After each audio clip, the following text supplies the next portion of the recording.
Hello, friends. Welcome to the Empowered Indie Artists YouTube channel and podcast. Today, I want to share with you a collection of books and resources that I think every independent artist and musical entrepreneur needs to have in their arsenal.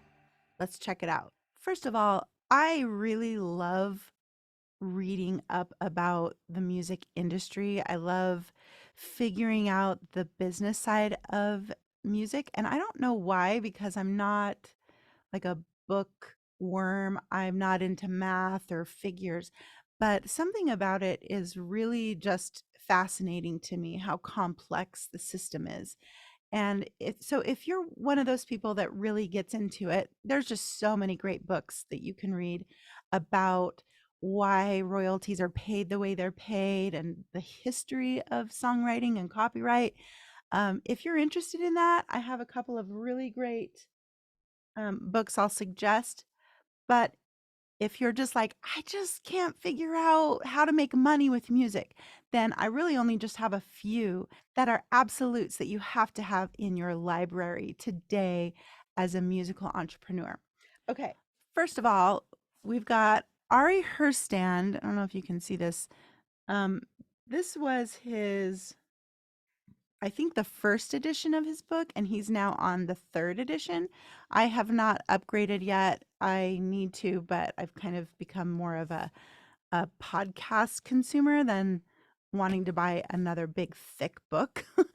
And that is because the music industry is changing so rapidly. Basically, you could say year to year, dramatic changes are happening, and that's because of new platforms, changes in platforms, new algorithms, even laws in how music royalties are being collected. There's now talk about Spotify actually changing the rate that they're paying and the way that they're figuring out how to pay who. And I, all of this is still up in the air, still being figured out because it's obviously not working out for copyright holders.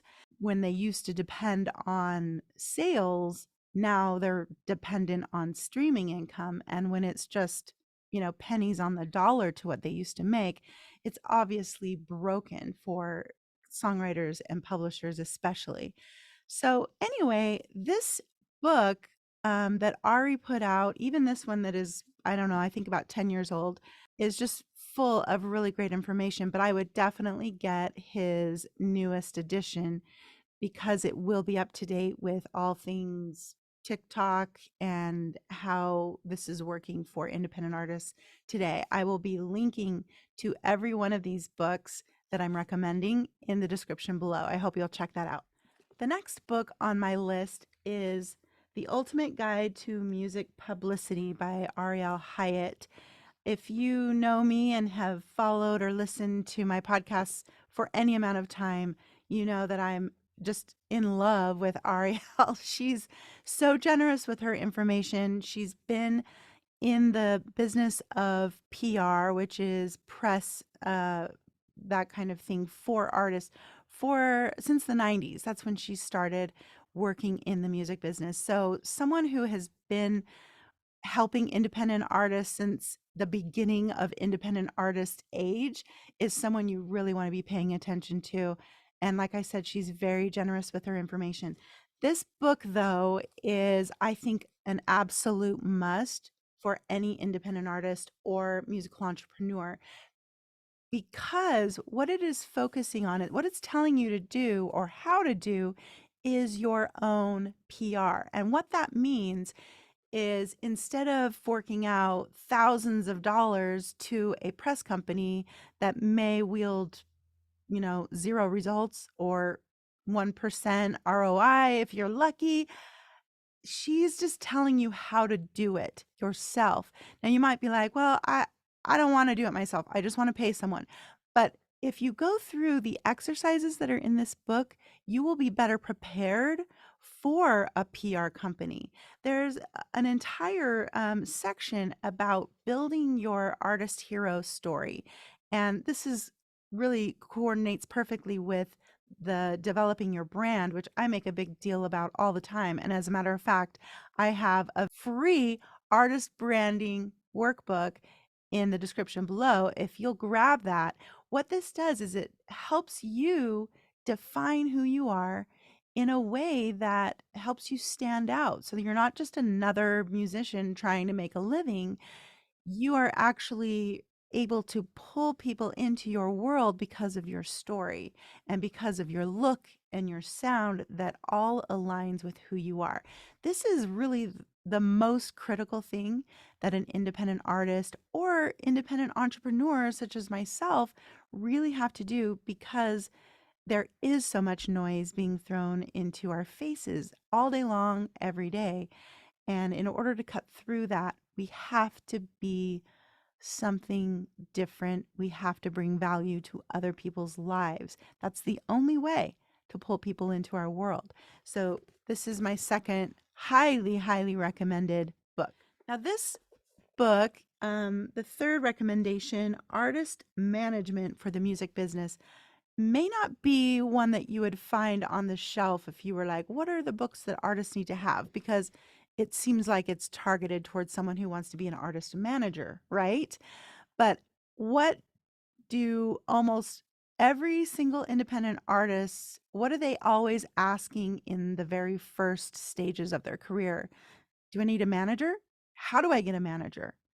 This book will tell you what a manager is, what a manager does, and how they do it. And since you will be most likely managing yourself for the first maybe 2, 3 to 5 years of your musical career, don't you think you should know what that means and what it entails?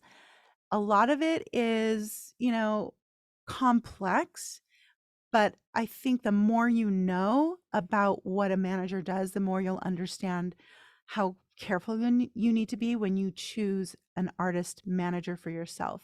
It's just like finding a partner in life. This is someone that you really have to trust immensely and that has to understand and get you, because they are going to be, in most cases, working on a commission basis. So they have to know that you are capable of making money. Otherwise, they're not making money. So they have to have a sense of, I really believe in this artist. And if not, if they're the kind of manager that's like, yeah, pay me $1,000 a month and I'll be your manager, what do they have to gain or lose by that arrangement? So if you take on the role of managing your own career for the first 2 years, think of it as training for choosing your future manager and understanding the infrastructure, the basics of negotiating, the basics of booking, all the things you need to know. And you don't have to give up any part of your income at that stage when you're managing yourself. Anyway, this is a really great book. I highly recommend putting it in your shelf. And the fourth book, the last one that I recommend, is Making Money with Music by Randy Chertkow and Jason Frian. Now, this book is kind of a nerdy approach, but if you are mystified by Spotify and streaming royalties and how to actually generate income as an independent artist, this is more like a textbook, probably not like a, let me start at the beginning and read through. Although I did kind of do that. I didn't actually make it past the middle.